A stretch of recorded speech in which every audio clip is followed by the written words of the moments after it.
영양제는 다 무조건 많이 먹으면 좋을까? 그런데 아무리 먹어도 내 몸은 그저 그렇다면? 아마도 당신은 과용량 복용 예찰론자일 수 있습니다. 이른바 과다 복용 요법인 메가도스로 건강을 지키겠다는 신념이 강할 수 있는 것이죠. 하지만 다시 한번 생각해 볼 필요도 있어요. 자고로 지나친 것은 모자란만 못한다는 옛 말도 있으니까요. 그럼 지금부터 하나하나 차근히 알아볼게요. 비타민C가 우리 몸에 좋다는 것은 강조하지 않아도 잘 아실 텐데요.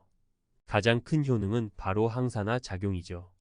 항산화, 즉 산화되는 것을 방지해주는 것인데 우리 몸속 산소 찌꺼기인 산화 스트레스를 억제해주기에 세포 보호 및 손상 복구, 그리고 노화 방지에 이롭습니다. 즉 면역력 증진에 실질적인 도움이 됩니다.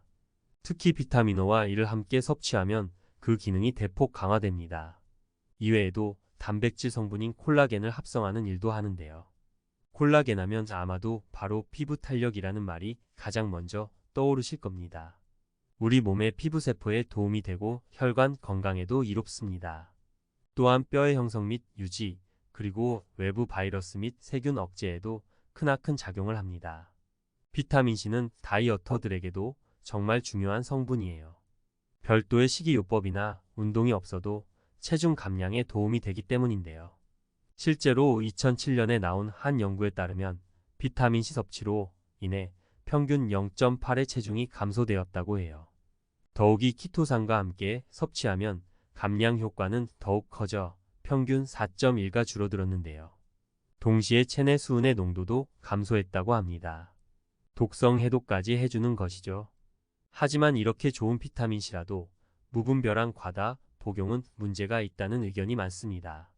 실제로 여전히 학계에서는 과다 복용을 찬성하는 쪽과 반대하는 쪽의 견해가 갈리고 있는데요. 그 차이가 무려 5배나 됩니다.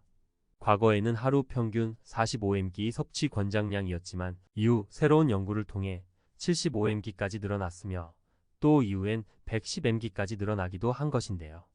더 나아가 6000mg까지 섭취를 권장하는 전문가들도 많습니다. 이렇게 의견이 갈리는 데는 이 비타민C 복용량에 대한 연구 방식이 무작위 이중 맹검 실험으로는 제대로 알 수가 없기 때문이에요. 질환을 치료하는 치료제가 아닌 건강 증진을 위한 보조제이기 때문이죠. 과다 복용을 권장하는 측에서 강조하는 부분은 바로 음식만으로는 충분한 양이 합성되지 않고 많이 복용하더라도 부작용이 없다는 점입니다. 그렇기에 하루 6000mg를 하루에 3번 나누어 먹으면 좋다고 말합니다. 반면 반대 입장에서는 고용량 복용으로 인한 효능이 제대로 입증되지 않았다고 주장합니다. 더 많이 먹는다고 몸이 더 좋아진다는 임상적 근거가 전혀 없다는 것이죠. 이에 아무런 의료 및 건강 지식이 없는 우리 일반인의 입장에서는 도대체 하루에 어느 정도를 섭취해야 하는지 혼란스러울 수 있는데요.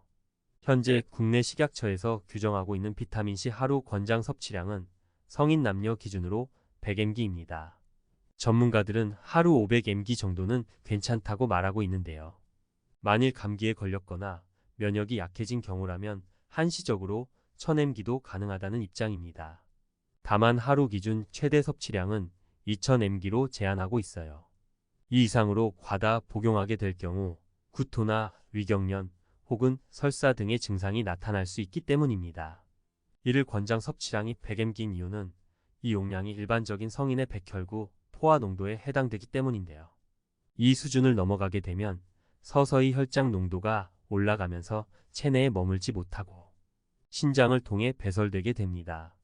그럼 이 과정에서 비타민C는 옥살산으로 전환되는데 이 점이 중요합니다. 바로 이 옥살산이 신장 결석을 만드는 주범이 될 수 있는 것이죠. 이에 신장 결석이나 요로 결석을 앓고 있다면 오히려 위험할 수 있습니다. 실제로 신장 결석을 앓았던 사람이 하루에 비타민C를 1000mg 섭취했을 때 재발 확률은 40% 이상 증가한 것으로 알려집니다. 동시에 장 흡수율도 감소하게 되는데 다 흡수되지 못하고 장에 머물게 되면 삼투압 증가로 대변의 수분량도 증가하게 되는데요. 그럼 설사나 장내가스, 구토, 복통 등을 야기할 수 있어요. 또한 섭취 시에도 제형에 따라 유의할 부분이 있습니다. 예를 들어 물에 녹여 먹는 제품이라면 강한 산성으로 인해 치아가 부식될 위험이 있는 것인데요. 우리 입 속의 산도는 pH 5.5 이하로 내려가면 이빨을 보호해주는 에나멜층이 손상됩니다. 비타민C의 평균적인 산도는 pH 2.5에서 3 정도로 산성이 강한 편입니다. 이에 현재 잇몸병이 있는 등 구내염을 앓고 있다면 녹여 먹는 가루가 아닌 알약 제형이 더욱 좋습니다. 가루 형태라면 섭취 후 물로 입을 헹구고 이후 30분 후에 양치질을 하는 것이 도움이 돼요. 가장 바람직한 비타민C 영양제 복용 방법은 식전이 아닌 식후에 섭취하는 것으로 한 번에 다 복용하기보다는 식후 3번 정도로 나누어서 먹는 것입니다. 그리고 중간중간 충분한 수분을 섭취해야 하고요.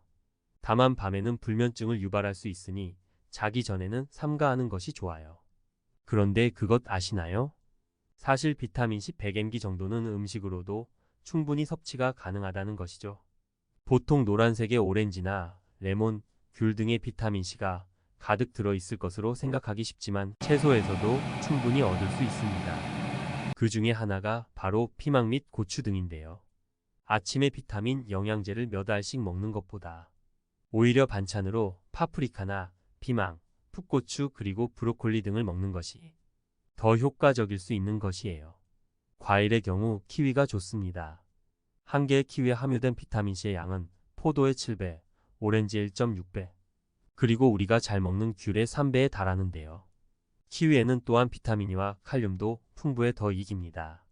이처럼 채소 및 과일 등의 음식으로 권장하는 섭취량은 하루 기준 200mg 이상으로 최대 500mg로 제한하고 있어요.